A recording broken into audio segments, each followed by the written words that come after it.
ತಲೆ ಕೆಡಿಸಿಕೊಳ್ಳೋ ಗುಣ ಅದಲ್ಲ, ಇದ ಜೀವನದ ವೈಭವನ್ನ ನಾಶ ಮಾಡೋದು. ಇರ್ಲಿಲ್ಲ ಅವ್ರ ಮನ್ಯಾಗ ಅವ್ರು ಮಸ್ತ್ ಆಗಿರ್ತಾರ, ಅದಕ್ಕೆ ಹೊಟ್ಟಿ ಕಿಚ್ಚ ಯಾಕೆ?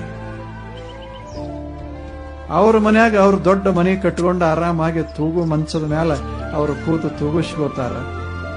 ಅದನ್ನ ನೋಡಿ ನಮ್ಮ ಹೊಟ್ಟಿ ಕಿಚ್ಚು ಯಾಕೆ? ನಮ್ದು ಬೇಕಾದ್ರೆ ಒಂದು ಹಗ್ಗ ಕಟ್ಟಿದ್ರಾಯ್ತು, ತೂಗಿದ್ರಾಯ್ತು. ತೂಗವ್ರು ಇರದಿದ್ರೆ ನಾವೇ ತೂಗ್ಕೊಂಡು ಆರಾಮ್ ಇರೋದದ ಈ ಜಗತ್ತಿನಾಗ. ಯಾಕೆ ಅಷ್ಟು ತಾಪ ಮಾಡ್ಕೊಳ್ಳಿ? ಏನು ತೂಗಿಸ್ಕೊಂಡವ್ರು ಖಾಯಂ ತೂಗಿಸ್ಕೋತಾರೇನು? ನೀವು ಹೋಗಿ ನೋಡ್ರಿ, ಯಾರ್ಯಾರು ದೊಡ್ಡ ದೊಡ್ಡವ್ರ ಮನೆಯೊಳಗೆ ಇವು ತೂಗು ಮಂಚ ಅದಾವ, ಅವ್ರಿಗೆ ಕುಂಡ್ರಕ ಬ್ಯಾಳೆ ಇಲ್ಲ.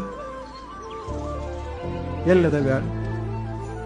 ಇನ್ನ ಚಲೋ ಬಡವ್ರು ಒಂದಿಟ್ಟು ಎಲ್ರ ಕುಂತ ಹಿಂಗ ಆಡ್ತಾರ, ದೊಡ್ಡವ್ರಿಗೆ ಆಗೋದಿಲ್ಲ, ಬ್ಯಾಳೆ ಇಲ್ಲ. ಸಾಮಾನ್ ಅದಾವ, ಸಂಪತ್ತದ ಅನುಭವಿಸಕ್ ಬ್ಯಾಳೆ ಇಲ್ಲ. ಅದಕ್ಕೆ ಇನ್ನೊಬ್ರದ್ದು ನೋಡಿ ನಾವು ತಲೆ ಕೆಡಿಸ್ಕೊಳ್ಳೋದಕ್ಕಿಂತ ನಮ್ಮದ ನಾವು ಅನುಭವಿಸಬೇಕು ಅನ್ನೋದಲ್ಲ. ಇದಕ್ಕೆ ನೀತಿ ಅಂತ ಕರೆದಾರೆ. ಇದು ಶಾಂತಿಯನ್ನ ಕೊಡುವಂತ ನೀತಿ. ನಾವು ಸಮಾಧಾನ ಇರೋದದೆ.